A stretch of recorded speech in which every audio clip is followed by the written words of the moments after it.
मैं डॉक्टर पूनम त्रिपाठी भारतीय Edu channel में आप सबका स्वागत करती हूँ। आज का हमारा टॉपिक है why is review literature important for research work. शोध कार्य के लिए साहित्य समीक्षा क्यों महत्वपूर्ण है। पिछले वीडियो में मैंने आपको बताया था पीएचडी कोर्स वर्क के दौरान रिसर्चर को रिव्यू लिटरेचर करनी होती है, रिसर्च मेथोडोलॉजी पढ़ना होता है, अपने टॉपिक से संबंधित 2 रिसर्च पेपर पब्लिश करवाने होते हैं, सेमिनार अटेम्प्ट करना होता है, सिनॉप्सिस बनानी होती है। कुल मिलाकर पीएचडी कोर्स वर्क के दौरान रिसर्चर वैसे तैयार होते हैं जिस प्रकार बचपन में हम भाषा ज्ञान से पहले अक्षर, शब्द, वाक्य, फिर हम मोटी मोटी पुस्तकों का अध्ययन कर जाते हैं। ठीक उसी प्रकार कोर्स वर्क के दौरान रिसर्चर अपने क्षेत्र के रिव्यू लिटरेचर से समस्या का चयन, परिकल्पनाओं का साधन, सैद्धांतिक विचार, समस्या समाधान के लिए उचित विधि, प्रक्रिया, तथ्यों का साधन और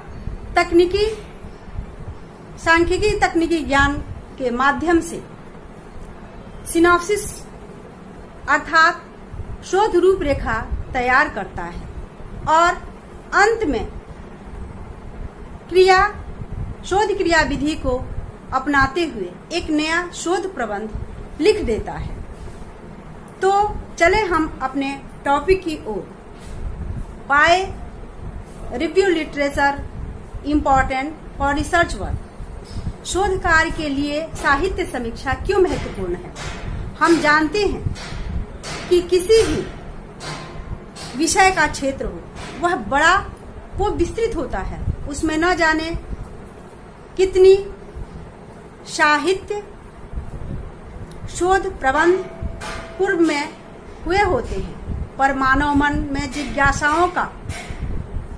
नई जिज्ञासाओं का उदय होता रहता है, जिसके कारण वह रिसर्च में प्रवृत्त होता है।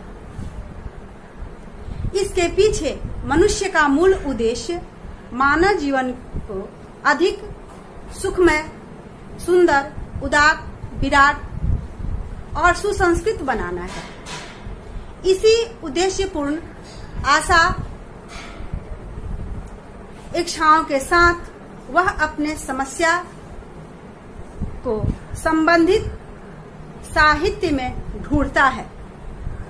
यहाँ पर साहित्य शब्द का प्रयोग पार्टिकुलर पारंपरिक अर्थ हिंदी, संस्कृत, अंग्रेजी साहित्य के गद्य पद नाटक से नहीं है, बल्कि ये अनुसंधान विधि में साहित्य शब्द का अर्थ रिसर्च के किसी विशेष क्षेत्र ज्ञान से संबंधित है, जिसके अंतर्गत सैद्धांतिक व्यवहारिक शोध का अध्ययन आता है। रिव्यू लिटरेचर के दौरान यदि आपके समस्या का समाधान मिल गया तो उसे ढूंढने की कोई आवश्यकता नहीं है, क्योंकि जो पहले से मौजूद है उस पर रिसर्च करने से कोई फायदा नहीं। हमें उस चीज को ढूंढना है जो अस्तित्व में नहीं है, हमें उस पर काम करना है जो नया है। इस तरह से हम रिव्यू लिटरेचर के दौरान देखते हैं कि क्या काम इस क्षेत्र में हुआ है, क्या नहीं हुआ है, क्या हो रहा है। यदि हमारे समस्या का समाधान मिल गया तो इसे करने की कोई आवश्यकता नहीं है, पर हाँ, यदि नहीं मिला, कुछ परसेंट मिला, तो जो शेष है उसी को अपना विषय बनाकर हम उस पर रिसर्च करते हैं। रिव्यू लिटरेचर रिसर्च गैप को कम करता है। रिसर्च गैप का अर्थ है जिस क्षेत्र में आप काम करने जा रहे हैं उसमें कितना काम हुआ है, कितना काम बाकी है, जो बाकी है, जो नहीं हुआ है, जो अस्तित्व में नहीं आया है, उसी को ढूंढना है, उसी पर काम करना है। तभी आपका रिसर्च समाज को नया कुछ दे पाएगा। यह कंटिन्यू चलने वाली प्रोसेस है। यह श्रृंखलाबद्ध टीम की तरह कार्य करती है। एक पीढ़ी दूसरे को हस्तांतरित करती है। यह बहुत ही लंबा प्रोसेस है। ये नहीं कि आपके रिसर्च से समाज को सब कुछ मिल जाएगा। समाज को आपके ही रिसर्च रिव्यू लिटरेचर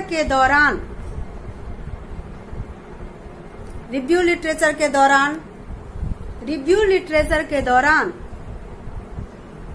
रिसर्चर को टेक्स्ट बुक, शोध ग्रंथ, राष्ट्रीय अंतर्राष्ट्रीय पत्र पत्रिकाओं के गहन अध्ययन से रिसर्च को नई नई सिद्धांत, विचार, व्याख्या और परिकल्पनाएं मिलती है, जिससे वह अपने शोध समस्या अर्थात टॉपिक का चयन करता है। परिकल्पनाएं मिलती हैं, समस्या समाधान के लिए उचित विधि, प्रक्रिया, तथ्यों का संग्रह, सांख्यिकी तकनीकी ज्ञान मिलता है, जिससे वह सिनॉप्सिस अर्थात साहित्य सिनॉप्सिस अर्थात शोध रूपरेखा तैयार करता है। फिर रिसर्च विधियों को अपनाते हुए एक नया शोध प्रबंध लिख देता है। इस तरह रिव्यू लिटरेचर लगभग हर शैक्षणिक क्षेत्र में शोध का एक आधार है। शोध के विषय में पीएम कुक ने कहा था, सामान्य से अधिक परिणाम प्राप्ति के लिए विशिष्ट साधन सामग्री तथा प्रणाली के समन्वय निष्कर्ष शोध है। अतः सारे साधन, डाटा कलेक्शन, जितनी भी चीजें हैं, हम रिव्यू लिटरेचर के माध्यम से ही एकत्रित करते हैं। अब हम इसी के साथ मिलेंगे अगले वीडियो में नए टॉपिक के साथ। तब तक यदि आप हमारे चैनल पर नए हो तो चैनल को लाइक करें, सब्सक्राइब करें। जय हिंद।